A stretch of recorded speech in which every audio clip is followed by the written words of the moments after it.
everyone. Welcome back to the Little Things podcast. I'm Bethany Werner with Rachel Hines. Except I just said Rachel Hines. I didn't get my R in there.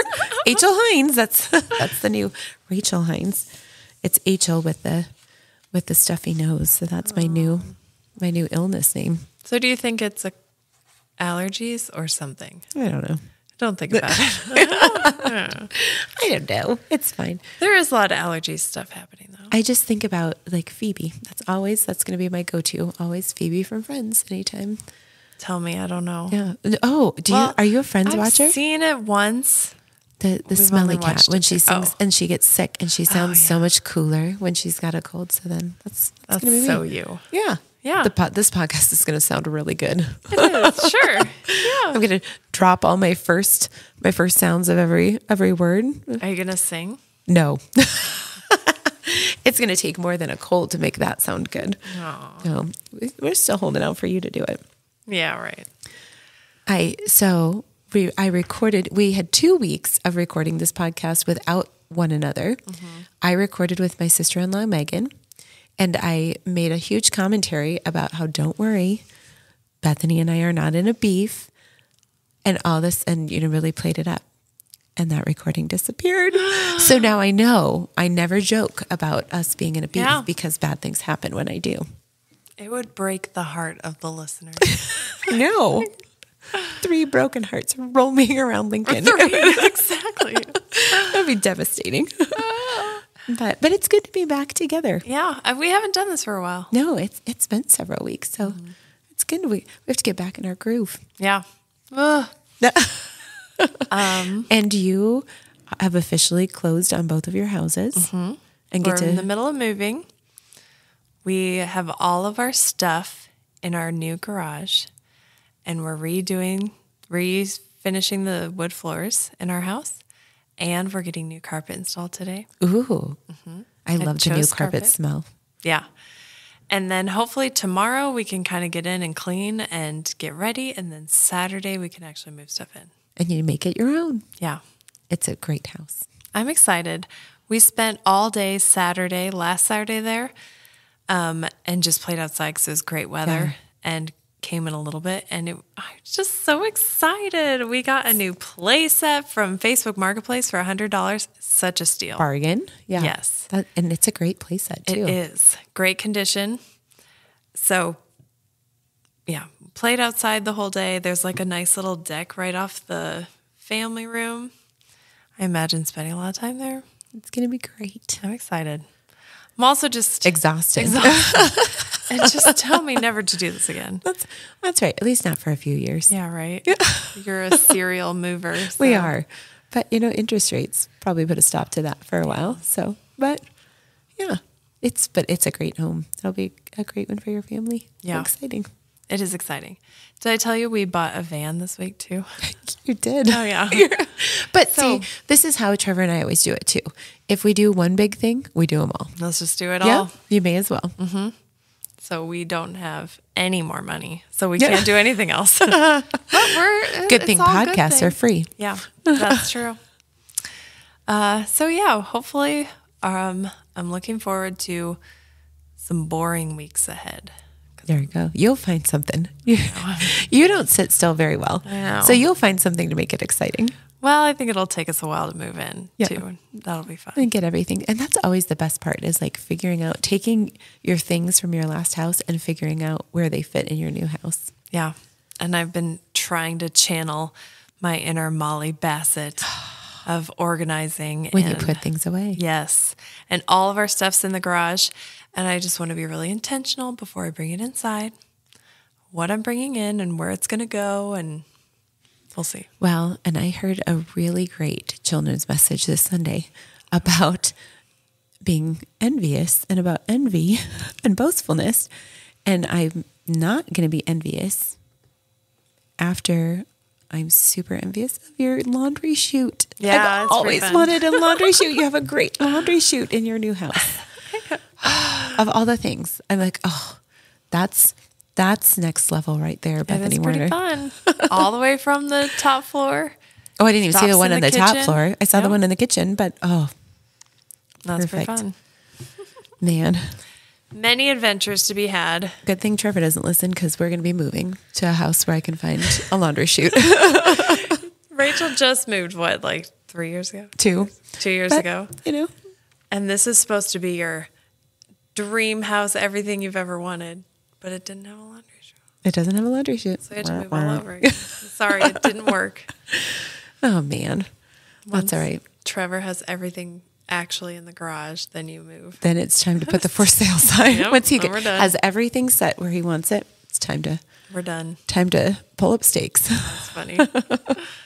Does feel that way. Crazy times. But yeah, today we're going to talk about a topic very near and dear to your heart. Yes. Yeah.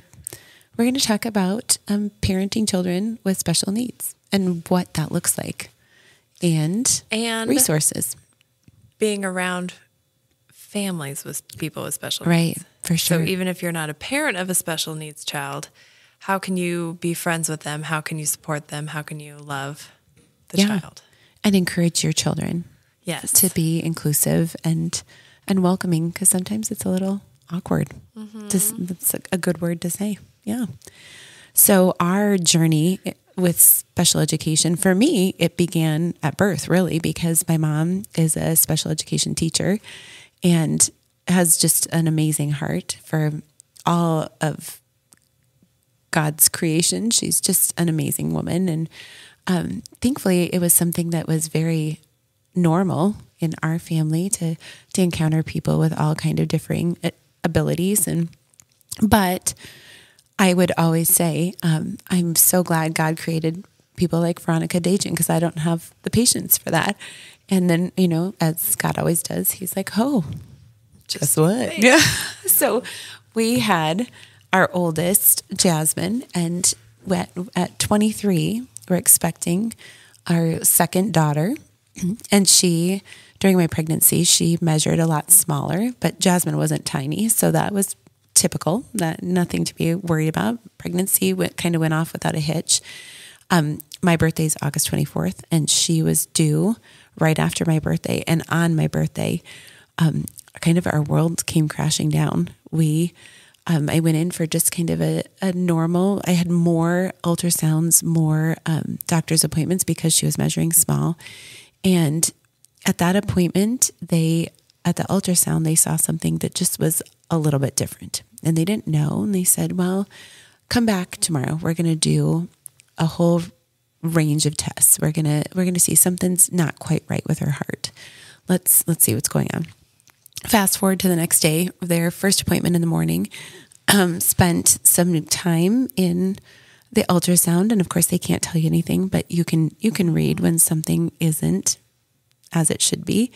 And so was there by myself because my husband at that time worked for the railroad and was on, it was, but we're young, we're kind of naive. And he was on a train in Bill, Wyoming. And, was he there the day before? Nope. Oh. Well, and we had gone to dinner and we were like, oh, no big deal. Mm-hmm. It's probably, probably nothing. And my mom was already there getting ready because I had C-section with Jasmine and knew that it was a possibility. So she was kind of staying with us during the time, waiting for the baby to get there. And so during this, this kind of long day of appointments, they did the ultrasound, then they put me in a waiting room. And I stayed in that waiting room for 5 hours waiting for somebody. And during that time, it was by yourself? By myself. And there was no cell phones at this point. It wasn't very common to have a cell phone. Oh my goodness, Rachel. I know it was a little traumatic. And the hardest part was nurses kept coming to check on me and saying, oh, sweetie, are you doing okay? And I'm like, oh, something is not right. And then finally, after 5 hours, they put me in a room. And I heard the doctor come onto the floor and the door was still open. And I was right outside of kind of the nurse's station. And she was looking at the results and she said, oh, crap. Oh. And she said, give me Dr. So-and-so's number. So the nurse read the number and I recognized it as a Denver area code. And I thought, oh, no. And so she got on the phone and this whole time, nobody's told me anything. And she calls and she obviously the doctor answered the phone and she said, "Hey, I'm going to have to deliver a really serious cardiac baby. Tell me what we need to do." And I thought, oh my gosh, that's my baby that they're talking about. And so, but of course, me being Rachel and and being a people pleaser at heart, she walked in and I'm shaking, trying not to have a panic attack. She's like, "How are you doing?" I'm doing fine. Oh my gosh. And then proceeded to tell me that what they could tell that there were some real abnormalities with Maddie's heart, but they thought her heart was transpositioned, which means it's just kind of flipped around. Said people can survive it. It's no big deal. We'll probably want you to deliver in Denver. We're going to talk and see. So later they said, actually, no, we're going to have you deliver here. Come in the morning and we'll deliver this baby. So we called the railroad, get Trevor off the phone, get him there. I remember, of all those weird things, remember getting Subway. We ate Subway that night. And the black olives were just wonderful. What a strange thing to have in your memory. And we all prayed, but we were like, okay, a transpositioned heart, not a terrible big thing. This is okay. It'll be fine. We're going to deliver here. And then Trevor and I got up early the next morning, drove to the hospital. And I just remember the song, "He's My Son." It was Mark Schultz, a Christian artist. Mm-hmm. It started playing and it's about a boy with cancer that is dying of cancer. And it started playing as we left our house, and literally the song ended as we pulled into the hospital. But I had realized at that point that I hadn't felt the baby move since the night before at all, and thought, oh, this can't be good. Mm-hmm. Got to the hospital, and we got there, and they basically said, "There's no room at the inn. Like, we don't have any beds. We're going to have to delay this." And they had said they could induce me, and I said, "No, I did that with the first one. If this baby is in distress, we're going to do a C-section." Mm-hmm. So when they told us to go home, I said, "I'm not. She's not moving." And they said, "Well, okay, we'll hook you up," and hooked me up, and her heart rate plummeted down to 30 beats per minute. And they said, and thankfully my best friend Cassie, her mom was the nurse supervisor on, and she stayed with me. And I remember her crawling into bed with me and putting her arms around me and just praying over me and over that baby. And I remember my husband rubbing my hand nonstop until I thought the skin she was trying to help, right? So long story short, Maddie was born. She was tiny, 4 pounds, 12 ounces. The helicopter was standing by. They did not have to take this sweet little baby to Denver, which I can't even imagine had that happened. But over the course of Maddie's life, so right away we found out Maddie was born with 6 really, really rare congenital heart defects. And of all 6 of those, the only one that was life-threatening was a VSD, which is just a hole in your heart. Mm-hmm. So she has, each of her heart defects happens to 1 in a million people. Mm-hmm. So to have all of them all together, it was just crazy. Wow. So we started with her births. It started with a roller coaster, where we stayed in the hospital for a while in the NICU, but she got to come home. But even as a tiny little baby, we noticed she had a dimple. Like it looked like she had an extra anus, to be honest. And we asked about it, and they said, "Oh, it's just something to joke about, with her later," which seems strange, but okay, we're going to take everybody's word for it. They're the experts. And then she had a finger that didn't quite look like, or a thumb that looked more like a finger than a thumb. So lots of questions, but again, we were young, early 20s, and we were really trusting the medical professionals. And she got to come home after a little less than 2 weeks in the hospital. She was home without oxygen. She was doing well. She was able to start nursing, and we did lots of follow-up care. Finally, when she was about 4 months, I think it was our instincts of, okay, they're telling us everything is okay. We're going to see the cardiologist keeping up on this little hole in her heart to see if lots of them close on their own. Will she need heart surgery or not? But things were just not adding up. Maddie wasn't a typical infant, and children are different all the time, but there was just something really different. That dimple kept concerning us. So we were seeing a nurse practitioner with Jasmine. And we said, you know what, we want to transfer care to this nurse practitioner that we really trust. And right away, she said, "This is a sacral dimple. This is like a sign of, spina bifida, like a potential. And this was right before Christmas. And thankfully she got us to the right people, the right specialists in Colorado. And Maddie had what's called a tethered spinal cord. So our spinal cord should hang, kind of dangle in your spinal column, and Maddie's was attached, which means as you grow, you would become paralyzed. And so they just have to go in. So Maddie had her first surgery when she was 8 months old for her spinal cord. And then her second, she had heart surgery when she was 10 months old. So before she was a year, she had 2 big surgeries and just spent a lot of time recovering, and growing. But then as she progressed, thankfully with our nurse practitioner, she started us with the early development network, just because knowing if you have a tethered spinal cord, there's going to probably need to be some therapists involved. But that's how we really got to catch a lot of the delays that Maddie had. And so we walked with these wonderful partners in our family from such a young age. And I don't know what we'd have done as a young family without the physical therapist, occupational therapist, speech pathologist, psychologist, all the people that were able to say, okay, this is a wonderful little girl and she's a huge blessing, but she's not going to develop like another child. And we need to start planning now for what her life is going to look like. And it's looked very different for almost 24 years now, but all of it a blessing. Wow. So your like mama gut instinct really told you, no, we need to ask more questions. We need to. Yeah. And I think that that's one of so not everybody's going to have a Maddie, right? With something major and severe. But when, as parents, even if we're first time parents, we just know. And if we have that feeling that, okay, something doesn't feel right here, ask. And if you don't get the right answer, ask again. We're our children's best advocate. And we should never be shamed, even if it's okay. No, nothing to worry about. There's so many people out there that are there just to help us. So that early development network is for children birth to age 3. And you can call and ask for an evaluation anytime. And they'll come and they'll put the appropriate people there to do an evaluation for your child, just to see, okay, are they delayed in the area of speech or anything else? And then after Nebraska, where we live, is a birth to 21 state. So there's care provided, educational services provided from birth to age 21. So after 3 years old, the public school in whatever area you're in can also come in and step in and do the same thing and do those evaluations. And maybe they amount to nothing, but maybe that instinct was right. And maybe you're still feeling it and you need to reach out to somebody else to get more information. Wow.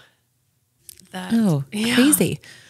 That's a lot. And I guess I've heard your story before, but I've never put together also how young you were. I know. Just a baby. So Maddie's 23 right now, and it dawned on me quite literally 2 weeks ago. Probably 2, maybe 3 weeks ago now. So Maddie is an adult. She's going to always live with my husband and I until we're unable to care for her. And she functions at probably about a 4-year-old level, and she is such a joy and she's such a blessing in our life. But she has some health concerns still. She has a brain tumor that we just wait, because it's kind of just like a little ticking time bomb in there. And all these things that we just pray our way through, and we just are grateful for every day that we have with Maddie. But one of the things that she's, lots of families I talk to in early childhood deal with chronic constipation for their kids. And for Maddie, and a lot of that is probably because of her tethered spinal cord, but she's been severely constipated her whole life. So one of our joys is every other night. We call it our pooping party. Maddie. She also loves surgery, and she wants surgery all the time. So she talks about it. Yep. So she's, if you're cool, like a Pastor Dustin or a Papa Dan, you're even cooler if you're having surgery, because she just, something about her thinks surgery is really great. Well, that's positive for her. So if you ever happen to walk by her house and we have the windows open and you hear us singing a song talking about poop surge, that means it's an enema night. Yeah. But it was one of our enema nights, and I'm giving her an enema, and I thought, oh my goodness, Maddie is the same age right now as I was when she was born, which seems like a bajillion years ago to be that young. And I'm constantly so grateful for the people that God placed in our lives that during that time. Maddie's first physical therapist, Michelle Weimer, had twins, and one of the twins was born with special needs, and just an amazing family. And I won't be able to talk about how great and miraculous their first 3 years with their twins were without crying. So I won't, but I still some of our dear friends that we've just learned so much from and just, I don't know, I can't imagine our lives without them in that family in it. And that was simply because of Maddie. And she came in to help serve our child. And we, for the longest time, had no idea that she had a child she knew wasn't going to be with them for very long. And this little miracle baby, because she just had such joy in serving others. And I just, I think of all the things that we would have missed if Maddie had been typically developing, including those relationships. I imagine 23-year-old Rachel. Yes. If you had been told before Maddie was born, all the stuff, here's all the stuff that's going to happen, all the hard things. Yeah, there's going to be joy, but there's all the, we only think of the bad thing. Right. I'm assuming 23-year-old Rachel would be like, no way. I mean, I think so often if we knew what was going to happen, we'd turn and run away out of fear. For sure. But you'd miss all the amazing blessing. Well, and we even, sometimes will like to tell Maddie's story, it would take days. There's just every year of her life. And honestly, for our other children as well, we have a son who in his teens was diagnosed with epilepsy, a granddaughter who had to have surgery at a day old, like all of these things that are just part of our stories. And you can look at them as, oh, how devastating, or and probably if you're looking at it as something on paper or something being told to you, you would think that. And I just think of so many, of the things I would miss. So I printed this off, and again, I'm not very good at reading this poem without crying, but this was a poem written by Emily Kingsley in 1987, and she was a mom of a child with special needs, and it's called Welcome to Holland. I'm just going to read it because it speaks very much to that. Look, I had to put my glasses on, and I just put them in front of the microphone. I do kind of like this little raspy voice. It is. It's good. I'm gonna keep it from now on. It's called Welcome to Holland. I'm often asked to describe the experience of raising a child with a disability, to try to help people who have not shared that unique experience to understand it, to imagine how it would feel. It's like this. When you're going to have a baby, it's like planning a fabulous vacation trip to Italy. You buy a bunch of guidebooks and make your wonderful plans. The Colosseum, the Michelangelo David, the gondolas in Venice. You may learn some handy phrases in Italian. It's all very exciting. After months of eager anticipation, the day finally arrives. You pack your bags and off you go. Several hours later, the plane lands. The stewardess comes in and says, "Welcome to Holland." Holland, you say? What do you mean, Holland? I signed up for Italy. I'm supposed to be in Italy. All my life, I've dreamed of going to Italy. But there's been a change in the flight plan. They've landed in Holland, and there you must stay. The important thing is that they haven't taken you to a horrible, disgusting, filthy place full of pestilence, famine, and disease. It's just a different place. So you must go out and buy new guidebooks, and you must learn a whole new language, and you will meet a whole new group of people you would have never met. It's just a different place. It's slower paced than Italy, less flashy than Italy. But after you've been there for a while and you catch your breath, you look around and you begin to notice that Holland has windmills, and Holland has tulips. Holland even has Rembrandts. But everyone you know is busy coming and going from Italy, and they're all bragging about what a wonderful time they had there. And for the rest of your life, you will say, yes, that's where I was supposed to go. That's what I had planned. And the pain of that will never, ever, ever go away, because the loss of that dream is a very, very significant loss. But if you spend your life mourning the fact that you didn't get to go to Italy, you may never be free to enjoy the very special, the very lovely things about Holland. I just love that.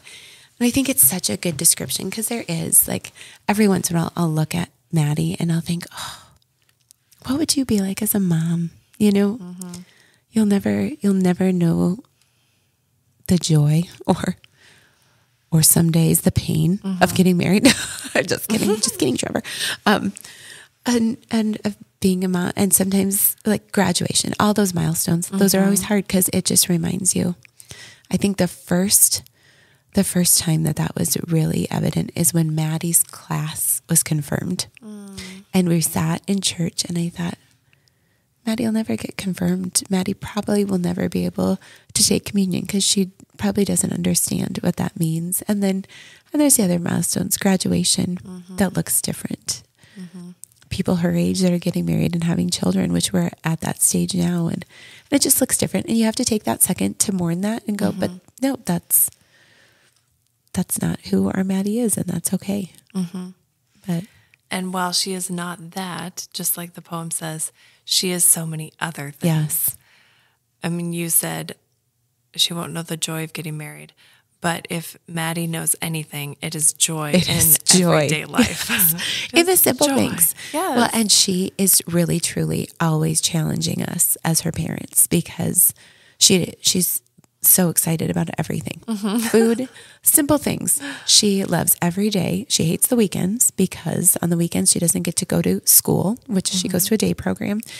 And she loves I don't think there's ever been a person that has been in Maddie's life, and that includes if you're just walking by down the street, that she doesn't love. And like, it is truly love. She loves people and she can see, she has such empathy, which is really astounding, but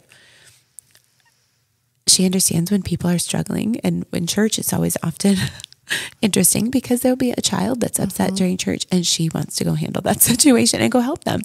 And well, I have been to your house where I have been struggling or crying on your couch. And Maddie comes and gives me a hug and she wants to sit right by me. Yep. And make sure you're okay. Yes. Which is, and she's just so pure. Like, I think in this world where we're not surrounded by pureness very often, Maddie does not conceal her emotions. She has no ability. So if she's upset, you know she's upset. But she also doesn't stifle her joy. Like, you'll see her, if you go to Messiah, you'll know Maddie by seeing her rocking like crazy when she hears music. And if it's a song she really loves, she's going to let you know. And she's going to yell out in the middle of the service when she sees one of the pastors that she loves so much. I just love how you have to like calm her expectations when she sees Pastor Dustin. Yes. Like, you can wave at him. You don't have to run and give him a hug. Like, Pastor Dustin is talking to somebody else right now. You can wave to greet him. Last night we were at Wednesday night Advent Lenten services, and it was just Maddie and I. And so it was the last song. So I was standing and singing, Maddie was sitting. And I could hear her start. She had been so quiet, and I could hear her, and I'm just singing. And then I finally turned, and I realized Pastor Dustin, on his way out of the church, had come to say hi to Maddie, and she just had this biggest, most glowing grin on her face. It made her whole day, and what a joy! And to make it that simple, like that's what we always say. We put so much value in so many things in the world that are so complicated, and Maddie makes it simple, and she reminds us of that all the time. That it doesn't have to be complicated. Can be the simplest joys. Right. Yeah. And what a gift that is to share that joy or express joy. You know, sometimes I feel like we have to bottle it up or play it cool or no, what a gift to just have the biggest smile and the most expressive. Yeah. And just aren't there times you want to go, I mean, on occasion she'll just come up and give us a piece of her mind. And I'm like, okay, yep, we got that. And and sometimes maybe that's the healthy way to do it. And that's fair. Yeah. That's, and we're constantly as a family talking about how would it feel if we were adults and we couldn't say what we were feeling. We couldn't express ourselves with words. And how frustrating, and to look at how well she manages that. And to be siblings of a child with special needs, it's different. It's a different kind of I don't want to say the word burden, but in some ways it is. But also joy. And I look at my children who have something really special and unique about them. And I know it's because they're Maddie's sister or brother. Yeah. And because Maddie is their sister. And I think, again, a blessing. There's a chance for we've grown. We've all learned different ways of coping and enduring. And that's a growth that we wouldn't have had Maddie not been part of our lives. I agree. Knowing your children,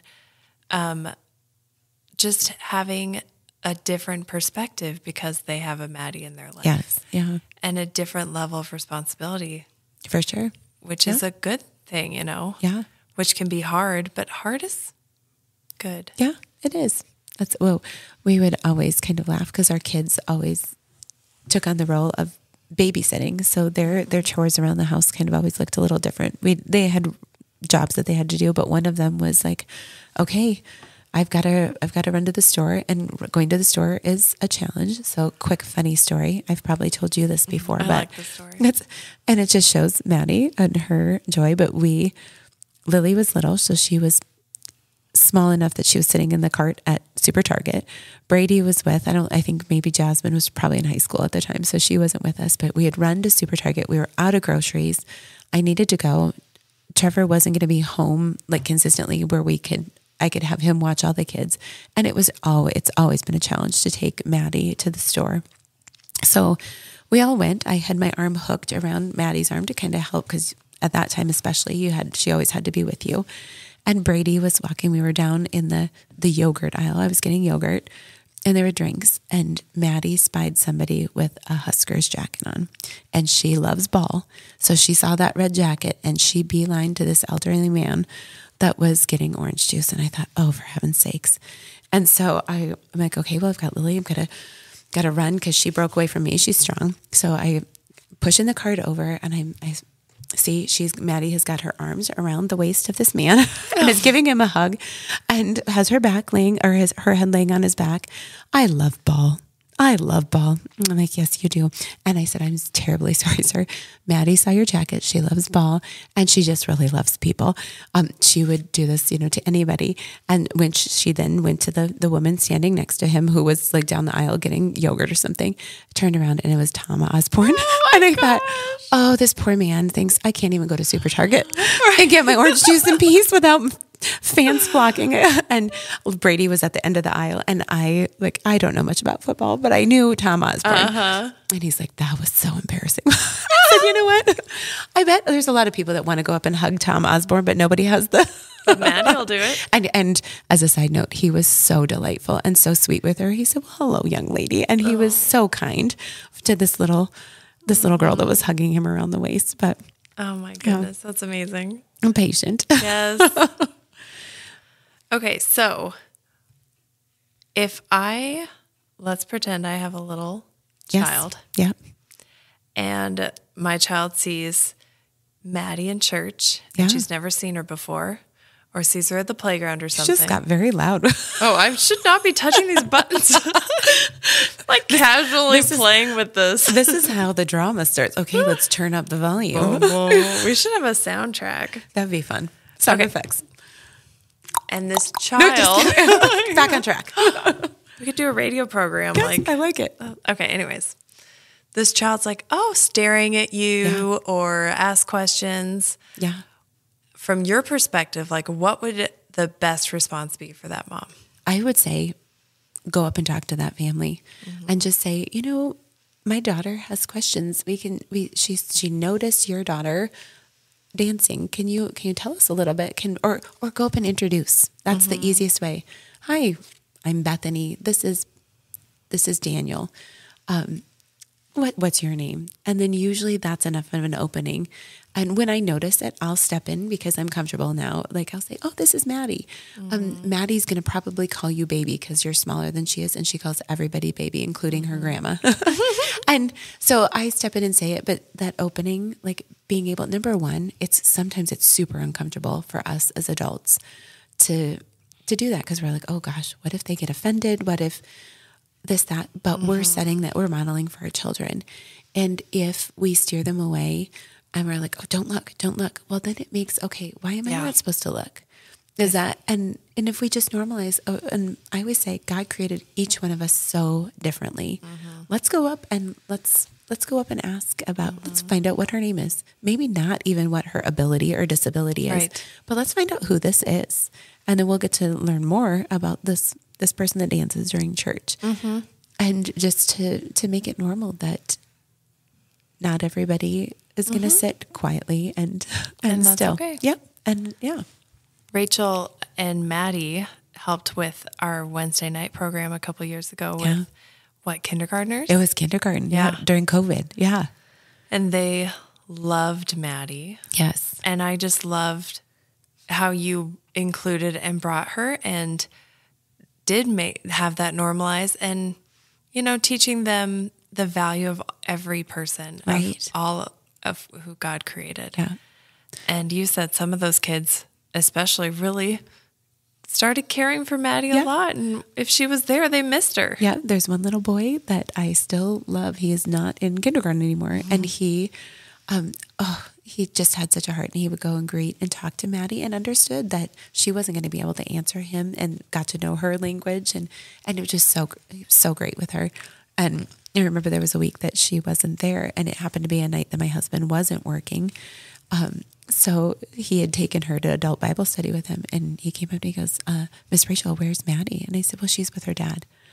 So she's not at church? I said, well, she is. She's at adult Bible study with my husband. And he said, well, okay, you got to make sure she's at church. I said, I will. And it's wonderful. And it's always been interesting for us too, how in our family, the little siblings become the big siblings.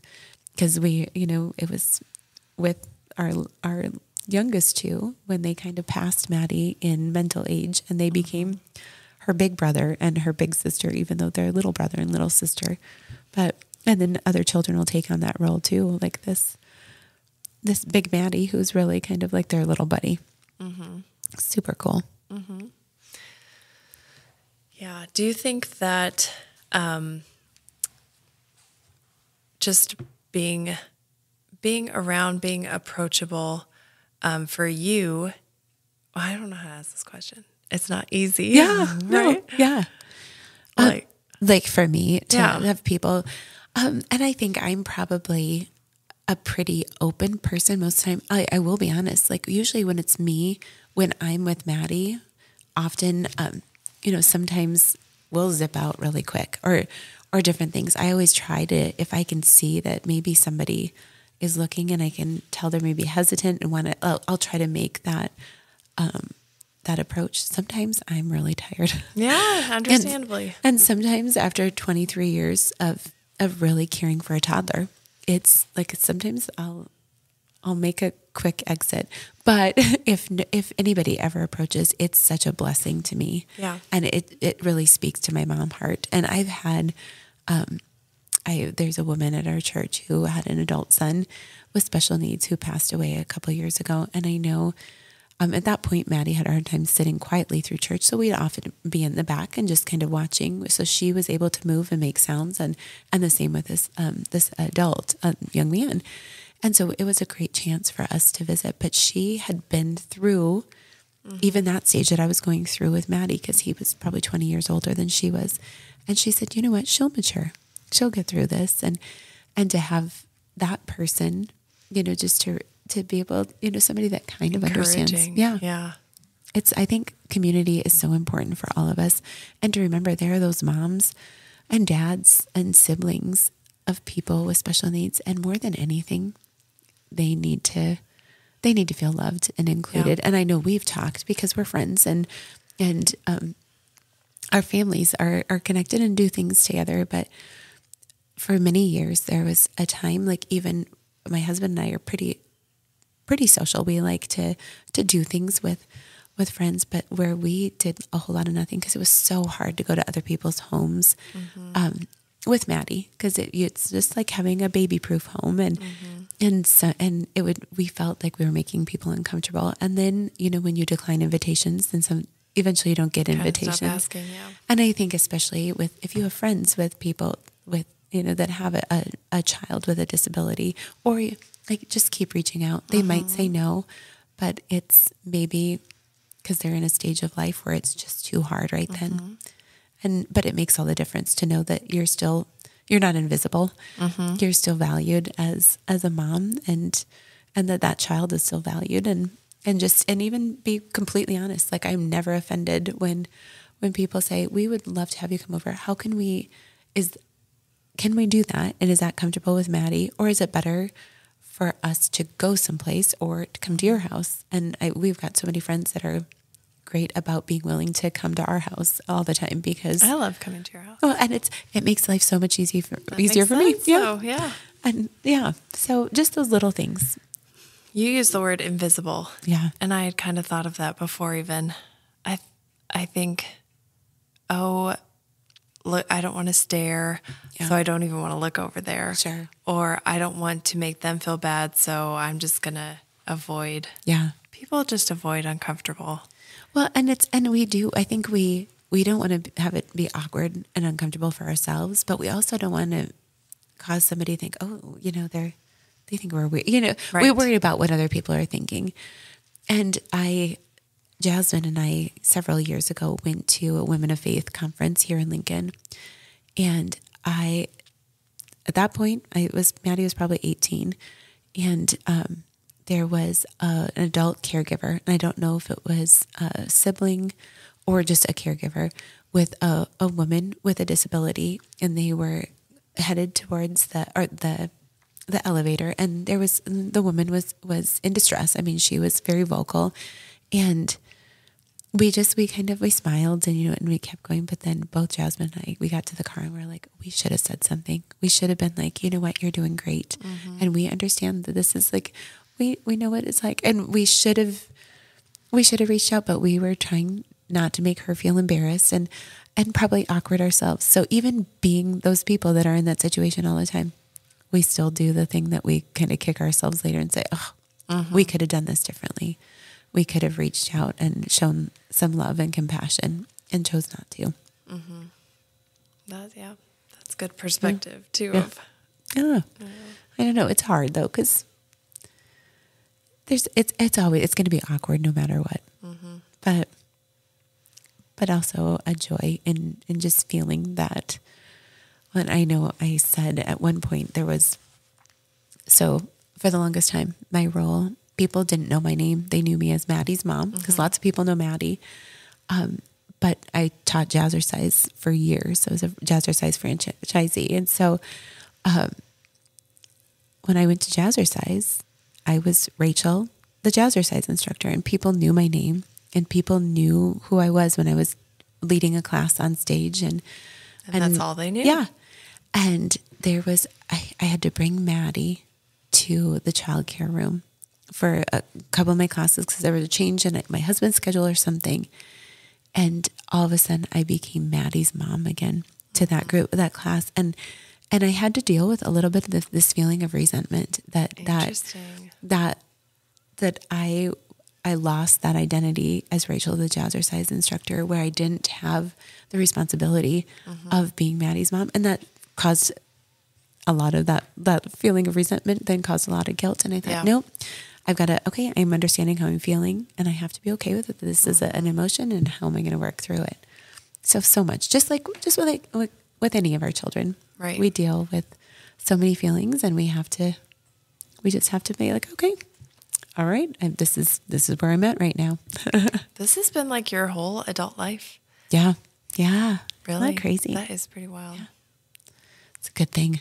Good thing I had Maddie to keep me under control. I know. Could be Rein part of you in a bit. Biker gang here. Exactly. Especially what I was with thinking. Especially with this voice. Right? You'd probably be the leader. Open mics at bars in the evening. Yeah. Oh my goodness. Thank heavens. Yet one more thing to be grateful to Maddie for.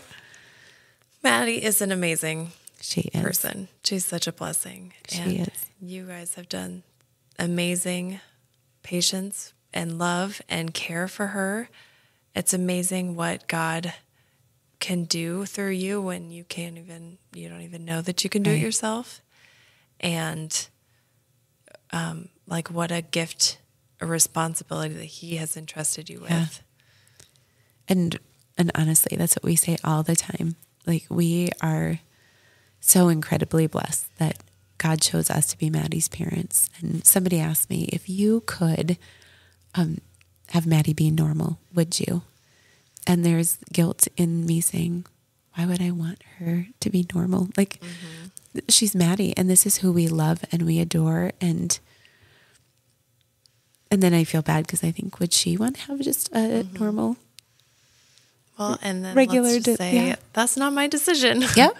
And Thankfully, that wasn't up to me. And gosh, I'm sure there'd be so many joys in that too. But man, I wouldn't trade anything for these last 23 years with her. She's just amazing. She is. Yeah. Well, thank you for sharing your heart and your special story. I've heard it before, but I don't know. Every time I hear it, it just hits a little different too. I know.